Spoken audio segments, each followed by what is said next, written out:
Hey everybody, it's Jason Blaha here, and today I want to chat with you guys a little bit about, again, specialization and full body training, and why full body, in my opinion, allows for more flexibility and specialization than split routines does. So let me put on my +5 out of weaponsmithing, work on skilling up my crafting a little bit, and let's talk about this.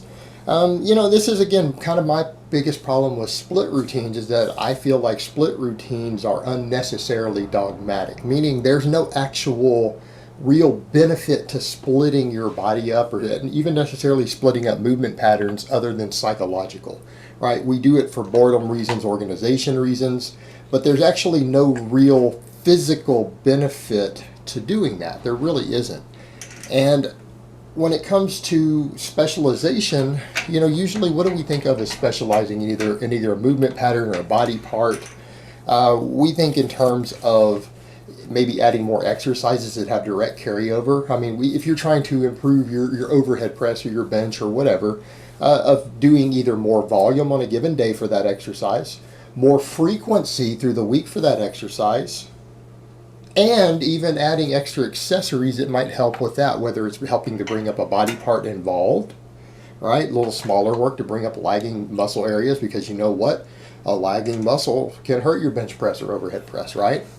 If you have a muscle that's lagging and it's an important primary mover or even stabilizer for that lift, that can hurt your ability to do it. So, I mean, we're thinking at that point in terms of additional hypertrophy. That's not just performance. That's saying, hey, I have an area of my body that needs to get bigger if I want to improve at what I'm doing, right? And so now we're even getting over into, just pure hypertrophy thought. Well, the problem with body part splits is that, let's say you want to improve your standing press, which is pretty much a full body exercise. It is, in my opinion, one of the two most manly lifts of all time, that and the deadlift. It does work the entire body to a greater or lesser extent, even though it's very upper body focused. We could say the same with the deadlift. It's just a little more lower body focused, a little more posterior chain focused, but it works everything. They're very manly lifts. But if you were to increase frequency on it, let's say you're on some sort of split routine. I don't care whether it's a 5-day body part split or whether it's an upper-lower split or a push-pull split. How do you increase frequency? Well, you add the standing press into your other days. Well, what happens when you add standing press to your leg day? Well, it becomes full body. What happens when you add standing press to your pull day or your back day, particularly if you're doing deadlifts already too? Well, it turns it into a full body day. So essentially, the moment you start specializing by adding frequency on a big lift, you're doing full body now. Your split just went out the window. So you're doing full body. It's essentially what's happening. So if we're doing full body, how do we specialize in an exercise? There's a lot of ways that's been done. Some people just argue that you add it earlier in the day, but that can also be detrimental unless it's a really small body part. A lot of the golden era bodybuilders who did their whole full body thing, they used to oftentimes do curls first. Steve Reeves, perfect example. The guy used to do curls before he would squat and bench. Okay, that works. But I don't think that's necessarily always the best approach, because it also can detract from your other training if you're not careful. But what full body does allow with specialization is adding more exercises that directly do what you're trying to do, right? Adding more exercises, adding more volume on one day, so that, again, you're getting similar to what some people want of a really, really high volume day to push through a plateau, right? Because training volume is what stimulates adaptation. We know that. That's not really that heavily debated anymore. We know training volume is an enormous factor. Or increasing volume every day.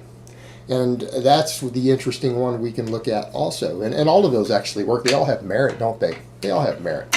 So let's say you wanted to specialize at the press, and let's say you just wanted bigger shoulders. Let's say you're specializing in the press not just because you want to get good at the exercise, but let's say because you just say, you know what, I want to look like I'm on gear as a natty. I really need to build my whole upper chest and entire shoulder girdle. I need big delts, big traps, big upper chest. Well, the press is one hell of a way to build all of those. If you get strong at the press and you do enough volume with moderately to heavy weight with the press, that area is going to get jacked. In fact, you could get disproportionate, kind of like a guy who's on gear, if you put enough effort into it. So let's say that that's your goal. Let's say it's multifold in nature. Well, you've got a lot of options. So if you're already doing other exercises, most people on full body do at least 3 big exercises every day, like Monday, Wednesday, Friday. That's a standard template. I recommend a minimum of 4, right? That's my biggest problem with some of these full body templates. I don't think 3 big exercises in one day is enough. I'd like to see 4, and then ideally even a 5th exercise or a supplemental lift for your weak points of some point. I think that is baseline. I really like to see 5 lifts on a full body training session. But let's say you want to specialize now. So you have 3 other lifts that you do. You work on the press at the end. And people say, well, does it help if you do it at the end? Sure it does. Sure it does. The only thing you might want to do after is deadlifting. But if you're not deadlifting currently, you could just add more of the press at the end, or then you can always deadlift after. So let's say you're doing 3 sets. A perfect example. Like, look at what I do. I do 3 sets of all my lifts right now. If I wanted to specialize more in the press, I could do 5 sets of the press every workout, right? 5 sets. That's a totally viable method, because now we've increased our training volume considerably and the press now has priority. And if I'm already doing bench press also the same day, that actually has great carryover to the press. Well, what then happens if we say, yeah, but I'm really wanting to specialize in my shoulder development? Okay. So you do the press with a little more volume, and then you can add in another supplemental lift like face pulls to, again, bring up all the weak points of the shoulder, the rear delt, side delt, all that stuff. Band face pulls work all of that really, really well.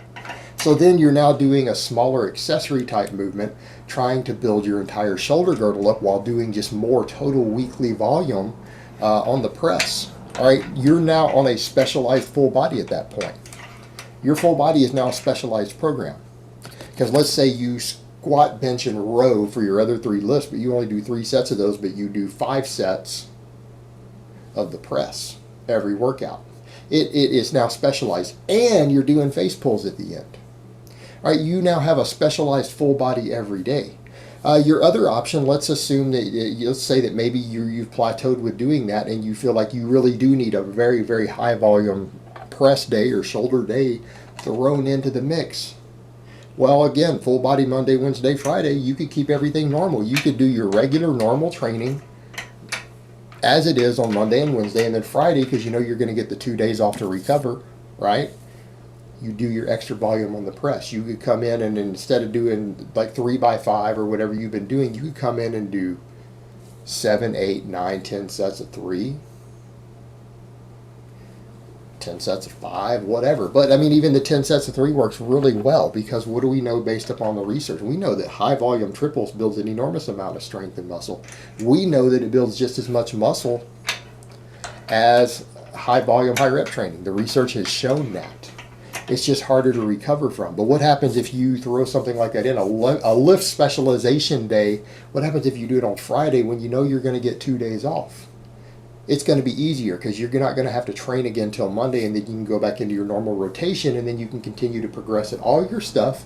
But now you're on a press specialized full body program. You're now specialized in that exercise and specialized in that body part. And again, the same thing.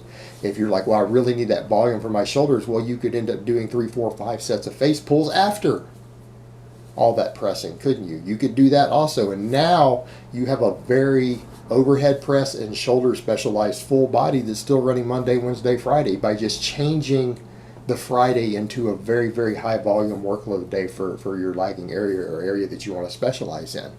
And you're still essentially doing the other stuff. But the benefit of that, why would anyone do that? People say, but shouldn't you be training everything every, at least 48, 72 hours? Well, that's true for maximum growth, but you have that one day you can use to stimulate, to push through a plateau. And that's what people need to understand. Because you're going to stimulate a very large amount of growth that needs additional recovery. That's okay. You've stimulated it, and then when Monday rolls back around and you do just your normal 3 sets of the press and your rows and other stuff that do work the delts, what happens? You re-stimulate the muscle protein synthesis from that one day, and that one day with that really high volume can help push you through a plateau. That actually can work if you've been stuck for a while. So that's also an option. And then what you'll end up finding is that you'll gain muscle from doing that in that area. And then what happens when you back off to a more normal routine? You're going to find that when you're now recovering, that your strength is going to start going up when you return to your old reps and sets for that area. So you will have specialized in it, and that can cause additional growth and additional adaptation.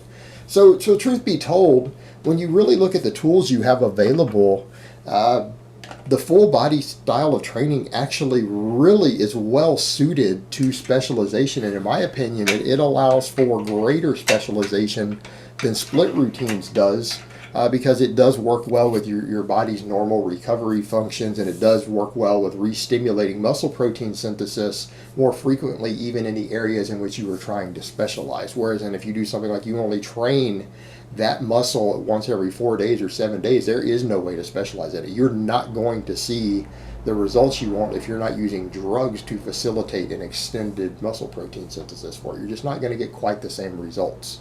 They're really going to be subpar. All right, guys, but that's really all I have to say on that today. I hope it's been informative, and I will talk to you guys next time.